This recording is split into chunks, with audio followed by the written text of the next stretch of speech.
নমস্কার, হাই নিউজে সকলকে স্বাগত। সঙ্গে রয়েছে আমি ঋতু। শুরু করছি স্পোর্টস টুডে, আর শুরুতেই দেখে নেব আজকের হেডলাইন্স। স্বস্তি ও অস্বস্তি দুই মিলিয়ে ইডেন টেস্টের দ্বিতীয় দিন শুরু টিম ইন্ডিয়ার। অধিনায়ক শুভমান গিল মাঠ ছাড়লেন গলার পিছনে ব্যথা নিয়ে। অস্বস্তির কারণ এটা হলেও স্বস্তির কারণ চোট সারিয়ে সমহিমায় ফর্মে ফিরলেন ঋষভ পান্ত। ডেডলাইনের আগে স্যামসাং জাদেজা সহ ৮ ক্রিকেটার নতুন দলে, যাদের মধ্যে রয়েছে সঞ্জু স্যামসাং, রবীন্দ্র জাদেজার মতো হেভি ওয়েট নাম। দলবদল প্রাক্তন নাইট অধিনায়কেরও। ফেডারেশন কর্তারা এখন দোটানায়, একদিকে আইএসএল এবং আই লিগ আয়োজন, অপরদিকে রাজ্য সংস্থা নাকি ফেডারেশন। কোথায় কর্তাদের নিজেদের পথ থাকবে তা নিয়ে জটিলতা ভারতীয় ফুটবলে। আনোয়ার আলী ইস্যুতে ফিফার দ্বারস্থ মোহনবাগান। আনোয়ার ইস্যুতে ফেডারেশনের সিদ্ধান্ত নিয়ে অহেতুক দেরি করায় ক্ষুব্ধ সবুজ মেরুন শিবির।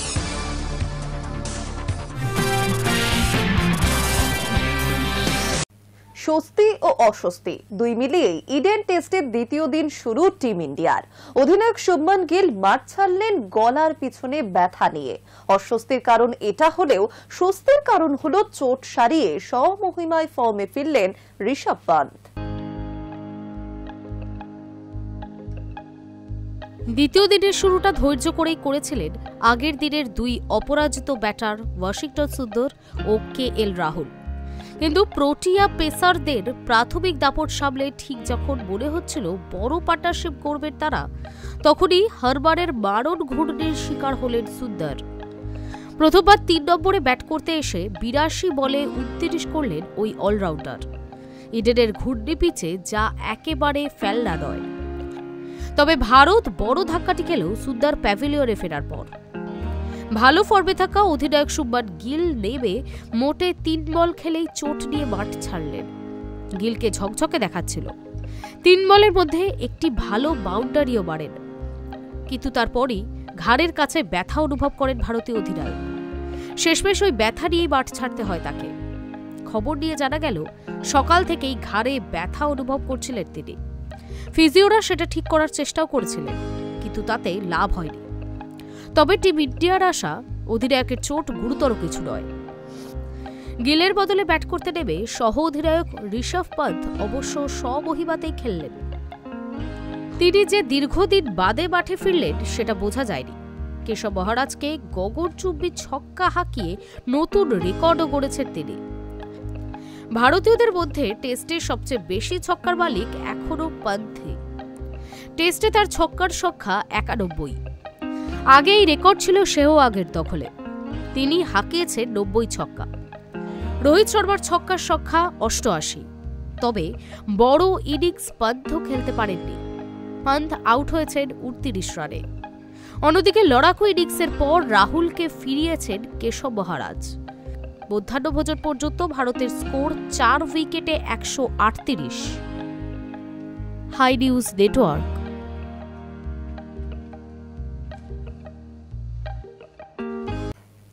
গত দুবারের মতো এবারেও আইপিএল এর নিলাম হতে চলেছে দেশের বাইরে। আগামী ১৬ ডিসেম্বর আবুধাবিতে বসতে চলেছে মিনি নিলামের আসন, এমনটাই খবর বোর্ড সূত্রের। গত দুবারের মতো এবারেও আইপিএল এর নিলাম হতে চলেছে দেশের বাইরে। দিনক্ষণ এবং ভেন্যু চূড়ান্ত করে ফেলেছে বিসিসিআই। সরকারি ঘোষণা না হলেও এবারের আইপিএল এর নিলাম আবুধাবিতে করার সিদ্ধান্ত শিলমোহর দিয়ে ফেলেছে ভারতীয় বোর্ড, এমনটাই খবর বোর্ড সূত্রে। গত ২ সংস্করণ নিলাম হয়েছে যথাক্রমে দুবাই এবং জেদ্দায়। এবার মধ্যপ্রাচ্যের ৩ শহর ছিল দৌড়ে। শেষ পর্যন্ত ঠিক হয়েছে দুবাইয়ে বসবে এবারের নিলামের আসর, যেখানে এক ঝাঁক ভারতীয় ও বিদেশি ক্রিকেটারের ভবিষ্যৎ নির্ধারিত হবে। আগামী ১৬ ডিসেম্বর আবুধাবিতে বসতে চলেছে মিনি নিলামের আসর। অন্যান্য মিনি নিলামের মতো এবারও একই দিনে শেষ হবে নিলাম প্রক্রিয়া। বোর্ড সূত্রে খবর, ১৫ নভেম্বর বেলা ৩টের মধ্যে সব ফ্র্যাঞ্চাইজিকে রিটেনশন তালিকা জমা দিতে হবে। তারপর রিলিজ হওয়া এবং নতুন নাম লেখানো ক্রিকেটারদের নিয়ে একটি বড় তালিকা তৈরি হবে মিনি নিলামের মাধ্যমে। সেই তালিকার মধ্যে ফ্র্যাঞ্চাইজিগুলিকে বলা হবে তাদের আগ্রহের তালিকা জমা দিতে। ফ্র্যাঞ্চাইজিগুলি যেসব ক্রিকেটারদের নিয়ে আগ্রহ দেখাবে তাদের নিয়ে তৈরি হবে নিলামের চূড়ান্ত ক্রিকেটারদের তালিকা।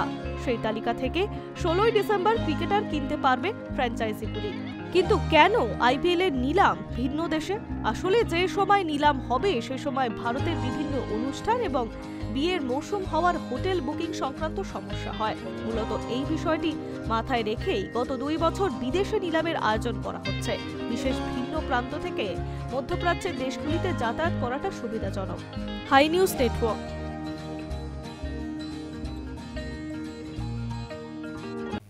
ডেডলাইনের আগে স্যামসাং, জাদেজা সহ 8 ক্রিকেটার নতুন দলে, যাদের মধ্যে রয়েছে সঞ্জু স্যামসং, রবীন্দ্র জাদেজার মতো হেভিওয়েট নাম। দলবদল প্রাক্তন নাইট অধিনায়কেরও। জল্পনা গুঞ্জন সবই সত্যি হলো।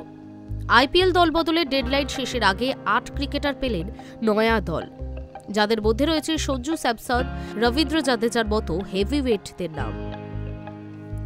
রয়েছেন অর্জুন তেন্ডুলকর, নীতিশ রানারাও। কেকেআরের এক তারকাও দল বদলালেন। আইপিএল ফ্র্যাঞ্চাইজির রিটেনশন তালিকা জমা করার শেষ দিন। বেলা 3টের মধ্যে সব দলকে রিটেনশন তালিকা জমা দিতে হবে। কোন দল কাদের রিটেন করবে তা নিয়ে জল্পনা গুজব অনেক কিছুই শোনা যাচ্ছিল। এমনই 8 ট্রেড ডিল সরকারিভাবে ঘোষণা করে দেওয়া হলো। রাজস্থান রয়্যালস থেকে চেন্নাই সুপার কিংসে গেলেন সঞ্জু স্যামসন। বদলে রাজস্থান পেল রবীন্দ্র জাদেজা ও স্যাম কারানকে। সঞ্জুকে নিয়ে দীর্ঘদিন ধরেই জল্পনা চলছিল। শোনা যাচ্ছিল রাজস্থান ম্যানেজমেন্টের সঙ্গে তার আর বনিবনা হচ্ছে না। আবার চেন্নাই দীর্ঘদিন ধরেই ধোনির উত্তরসূরি খুঁজছে। তবে এতদিন চুক্তি আটকে ছিল দর কষাকষির জন্য। শেষমেশ রাজস্থানের শর্তেই সঞ্জুর জন্য রবীন্দ্র জাদেজা ও স্যাম কারানকে ছাড়ল সিএসকে। জাদেজা ফিরলেন পুরনো দলে। এই রাজস্থান থেকেই আইপিএল অভিযান শুরু করেন তিনি। অন্যদিকে চেন্নাই সঞ্জুকে অধিনায়ক ঘোষণা করেন কিনা এখন সেটাই দেখার। এর বাইরেও একাধিক ট্রেড ডিল সরকারিভাবে ঘোষণা করা হয়েছে। জল্পনা মতোই সানরাইজার্স হায়দ্রাবাদ থেকে স্বামীকে ট্রেড করে দলে নিয়েছে সঞ্জীব গোয়েঙ্কর লখনৌ সুপার জায়ান্টস। প্রথমে শোনা যাচ্ছিল স্বামীকে ছেড়ে দেবে হায়দ্রাবাদ। গত মরশুমে 35 বছর বয়সী ভারতীয় পেসারকে সানরাইজার্স কিনেছিল 10 কোটি টাকায়। স্বামী ফের 10 কোটি টাকায় পাবেন আগামী মরশুমে। এদিকে মুম্বাই থেকে অর্জুন তেন্ডুলকরও যাচ্ছেন লখনৌতে, যেমনটা শোনা যাচ্ছিল নিজেদের প্রাক্তন অধিনায়ক নীতিশ রানাকে ট্রেড করতে পারে কেকেআর। কিন্তু সেই জল্পনায় জল ঢেলে নীতিশকে নিল দিল্লি ক্যাপিটালস। এদিকে কেকেআরের স্পিনার মায়াঙ্ক মার্কান্ডে গেলেন মুম্বাইয়ে। গত মরশুমে মায়াঙ্ক স্কোয়াডে থাকলেও খেলার সুযোগ সেভাবে পাননি। এর বাইরে রাজস্থান নিয়েছে ডোনম্যান ফেডেরিয়াকে। Hi news Network. ফেডারেশন কর্তারা এখন দোটানায়। একদিকে আইএসএল এবং আই লিগ আয়োজন নিয়ে নাজেহাল অবস্থা ফেডারেশন কর্তাদের, অপরদিকে রাজ্য সংস্থা নাকি ফেডারেশন, কোথায় কর্তাদের নিজেদের পদ কোথায় থাকবে তা ঠিক করার জন্য জটিল অবস্থা সৃষ্টি হয়েছে ভারতীয় ফুটবলে।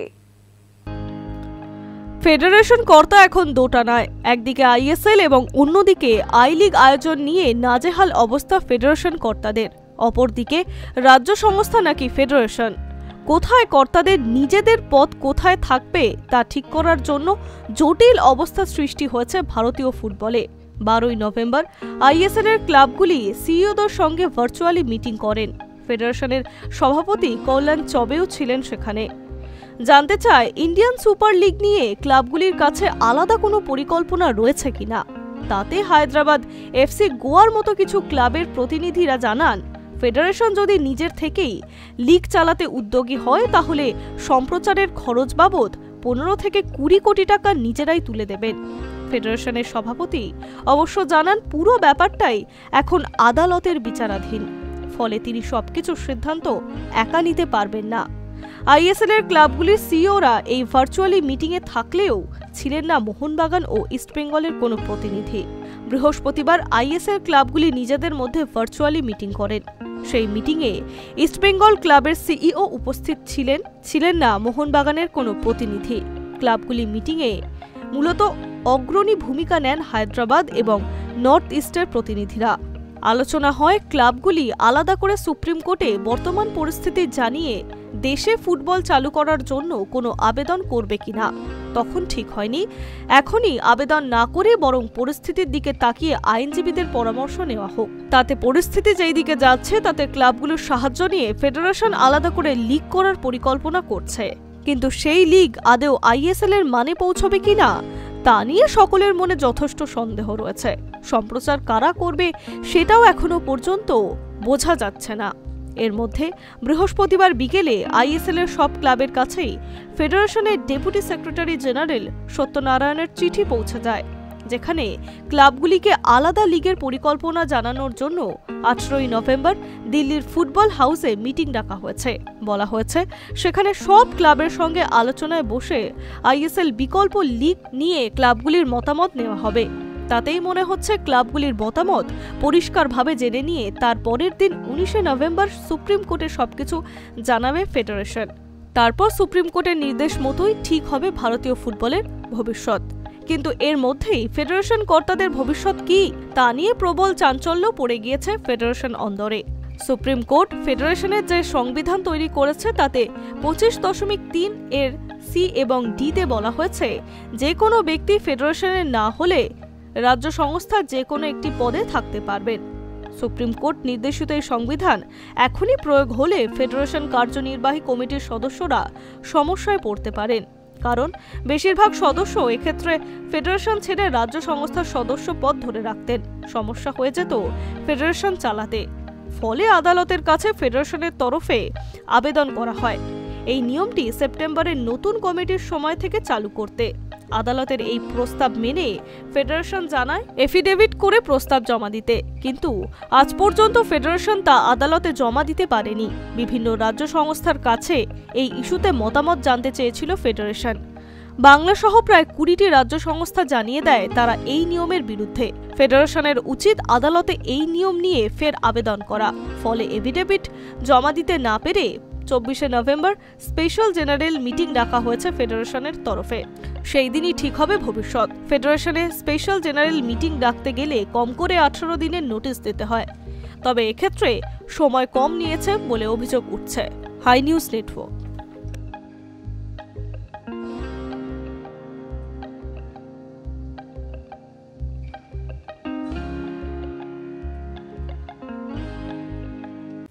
আনোয়ার আলী ইস্যুতে ফিফার দ্বারস্থ মোহনবাগান। আনোয়ার ইস্যুতে ফেডারেশন সিদ্ধান্ত নিতে অহেতুক দেরি করায় ক্ষুব্ধ সবুজ মরিন শিবির। সেই কারণে এবার সোজা ফিফার দ্বারস্থ মোহনবাগান ম্যানেজমেন্ট। আনোয়ার আলী ইস্যুতে ফিফার দ্বারস্থ মোহনবাগান। শুক্রবার ফেডারেশনের বিরুদ্ধে ফিফা ও এএফসিতে চিঠি দিয়েছে মোহনবাগান। আনোয়ারের ইস্যুতে ফেডারেশনের সিদ্ধান্ত নিতে অহেতুক দেরি করায় ক্ষুব্ধ সবুজ মেরুন শিবির। সেই কারণেই এবার সোজা ফিফার দ্বারস্থ হচ্ছে মোহনবাগান ম্যানেজমেন্ট। ফিফার সেক্রেটারি জেনারেল ম্যাথিয়াস ও এএফসির সেক্রেটারি দাতুক লেখা চিঠিতে বলা হয়েছে আনোয়ার আলীর ইস্যুতে সিদ্ধান্ত নিতে অহেতুক দেরি করছে ফেডারেশন, প্লেয়ার্স স্ট্যাটাস কমিটি ও অ্যাপিল কমিটি। সেই বিষয়ে ফিফার দৃষ্টি আকর্ষণ করতে এই চিঠি। সেই 6 পাতার চিঠিতে উল্লেখ করা হয়েছে আনোয়ার আলীর মোহনবাগানের চুক্তি বিতর্কের বিষয়টি। এই সঙ্গে উল্লেখ করা হয়েছে দিল্লি এএফসি ও ইস্টবেঙ্গলের কথাও। শুক্রবার বিষয়টি শুনানি হওয়ার কথা ছিল ফেডারেশনে। সেই দিন ফেডারেশনের অ্যাপিল কমিটির বৈঠক থাকলেও তা অনির্দিষ্টকালের জন্য পিছিয়ে যায়। এতেই চটেছে মোহনবাগান। এরপরেই ফিফার দ্বারস্থ হয়েছে তারা। এই মুহূর্তে আনোয়ার আলী ইস্টবেঙ্গলের হয়ে খেলছেন। মোহনবাগানের সঙ্গে লোন চুক্তি ভেঙে মাঝপথে তিনি ইস্টবেঙ্গলে যোগ দেন। এর আগে এই ইস্যুতে আনোয়ারকে 4 মাসের নির্বাসনের শাস্তি দিয়েছিল প্লেয়ার স্ট্যাটাস কমিটি। পাশাপাশি দিল্লি এফসি এবং ইস্টবেঙ্গলকে 2টি ট্রান্সফার উইন্ডো ব্যান করা হয়। সেই সিদ্ধান্তে বিরোধিতা করে আদালতে যান আনোয়ার। আদালতের নির্দেশে বিষয়টি নিয়ে ফের শুনানি করে ফেডারেশন প্লেয়ার স্ট্যাটাস কমিটি।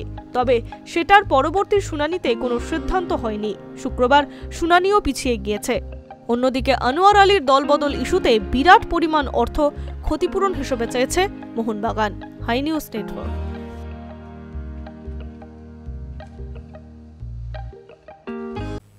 এতদিন আইএসএল ক্লাবদের চিঠির পর চিঠিতে ঘুম উড়েছিল ফেডারেশন কর্তাদের। এবার আই লিগের ক্লাবগুলি যা পদক্ষেপ নিতে চলেছে তাতে ঘুমের কথাই ভুলে যেতে হবে ভারতীয় ফুটবল ফেডারেশনের। কেন্দ্রীয় ক্রীড়ামন্ত্রী মনসুখ মান্ডব্যের সঙ্গে দিল্লিতে আলোচনায় ক্লাব প্রতিনিধিরা। এতদিন আইএসএল ক্লাবদের চিঠির পর চিঠিতে ঘুম উড়েছিল ফেডারেশন কর্তাদের। এবার আই লিগের ক্লাবগুলি যা পদক্ষেপ নিতে চলেছে তাতে ঘুমের কথা ভুলেই যেতে হবে ভারতীয় ফুটবল ফেডারেশনের। আইএসএল আয়োজন নিয়ে যখন ল্যাজে গোবরে অবস্থা ভারতীয় ফুটবল কর্তাদের, তখন মোটামুটি বিদ্রোহ করে বসল আই লিগের ক্লাবগুলি। পরিস্থিতি বুঝে ঠান্ডা করার জন্য তড়িঘড়ি করে চিঠি পাঠিয়ে আই লিগের ক্লাবগুলির সঙ্গে বুধবার রাতে জুম কলে মিটিং করতে চেয়েছিলেন ফেডারেশনের ডেপুটি সেক্রেটারি জেনারেল সত্যনারায়ণ।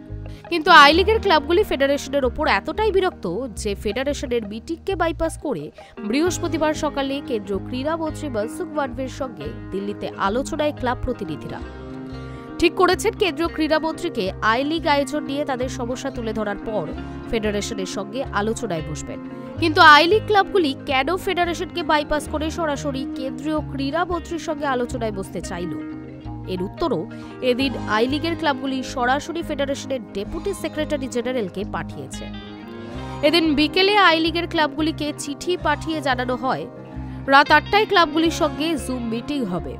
ক্লাবগুলির সঙ্গে চিঠি পাঠিয়ে জানায় গত কয়েক মাস ধরে আই লিগ শুরুর জন্য ক্লাবগুলি বারবার চিঠি পাঠিয়ে মিটিং চাইলেও সাড়া দেয়নি ফেডারেশন। আর এদিন মাত্র 3 ঘন্টার নোটিসেই মিটিং করতে চাইছে ফেডারেশন। যখন ক্লাবগুলির প্রতিনিধিরা কেন্দ্রীয় ক্রীড়ামন্ত্রীর সঙ্গে মিটিং করার জন্য দিল্লি পৌঁছে গিয়েছে, স্বাভাবিকভাবেই আই লিগের ক্লাবগুলি ফেডারেশনের সভাপতি কল্যাণ চৌবের সঙ্গে আর মিটিংয়ে বসেনি। তবে চিঠির মাধ্যমে আই লিগ নিয়ে বেশ কয়েকটি প্রস্তাব ক্লাবগুলি দিয়েছে। বলা হয়েছে যারা আইএসএল করবে তারাই যেন আই লিগের আয়োজন করে, সঙ্গে বিভিন্ন চ্যানেলে যেন আই লিগ দেখানো হয়। এদিন বুধবার সকাল থেকেই ফেডারেশনের পক্ষে চিঠি চাপাটি পর্ব শুরু হয়। 3 বছর ধরে পরিকল্পনা করার সুযোগ পেয়েও কিছুই করা সম্ভব হয়নি। আর এদিন দুপুরে সব কার্যনির্বাহী কমিটির সদস্যদের চিঠি পাঠিয়ে সত্যনারায়ণ জানান বিকেল 5টার মধ্যে লিগ নিয়ে তাদের পরিকল্পনা জানাতে। ফেডারেশনের ডেপুটি সেক্রেটারি জেনারেলের তরফে এই চিঠি পেয়ে অবাক হয়ে যায় সদস্যরা। কয়েকজন চিঠির উত্তরে জানান এর আগে আইএসএল এর টেন্ডার নিয়ে কার্যনির্বাহী কমিটিতে আলোচনা শুরু হলেও তা সম্পূর্ণ হয়নি, কিন্তু তারপর সদস্যদের আর কিছুই না জানিয়ে সবকিছু করে নেওয়া হয়। তাহলে এই সময় আর পরিকল্পনা জানিয়ে কি হবে? এরপরেই আইএসএল এর ক্লাবগুলিকে চিঠি পাঠিয়ে ফেডারেশনের তরফে অনুরোধ করা হয় সন্ধ্যে 7টার সময় জুম কলে উপস্থিত থাকতে। ইস্টবেঙ্গল সহ আইএসএল এর বেশিরভাগ ক্লাবগুলি মিটিং এড়িয়ে যান। ছিল নর্থ ইস্ট ইউনাইটেড, এফসি গোয়ার মতো কিছু ক্লাবগুলি। তাতে মিটিংয়ে উপস্থিত ক্লাবরা দ্রুততার সঙ্গে আইএসএল শুরুর অনুরোধ জানান ফেডারেশনের সভাপতি কল্যাণ চৌবেকে। তাতে কল্যাণ জানান পুরো বিষয়টি এই মুহূর্তে আদালতের বিচারাধীন বিষয়, ফলে তিনি নিশ্চিত করে কিছু কথা দিতে পারছেন না। সবকিছু আদালত জানাবে। তবে বেশ কিছু ক্লাব প্রস্তাব দেন আইএসএল হলে তার সম্প্রচারের খরচ ক্লাবগুলো নিজেরাই দিতে রাজি হয়েছে। তবে পাশাপাশি ক্লাবগুলি রীতিমতো বিরক্ত ফেডারেশন সভাপতির আচরণে। আইএসএল এর ক্লাবগুলিকে এড়িয়ে ফুটবলারদের এজেন্টদের ধরে বিভিন্ন ক্লাবের অধিনায়কদের সঙ্গে মিটিং করেন কল্যাণ চৌবে। আর এতেই বিরক্ত হয়েছে ক্লাবগুলি। তাদের বক্তব্য হলো ক্লাব অফিসিয়ালদের না জানিয়ে ফেডারেশন কিভাবে আলাদা করে তাদের ফুটবলারদের সঙ্গে মিটিং করতে পারেন। এদিকে সুপার কাপের বাইরে আইএসএল এর বেশিরভাগ ক্লাবগুলি তাদের প্র্যাকটিস বন্ধ করে বসে আছে। পাশাপাশি আইএসএল এর টেন্ডার ব্যর্থ হওয়ার পর ফেডারেশন জানিয়েছিল পুরো বিষয়টি আদালতে তুলে ধরা হবে, কিন্তু এখনো পর্যন্ত সেই রিপোর্ট সুপ্রিম কোর্টে জমা দেওয়া হয়নি। মনে করা হচ্ছে সব পক্ষের সঙ্গে কথা বলার পরই এবার রিপোর্ট দেবে ফেডারেশন। High news network.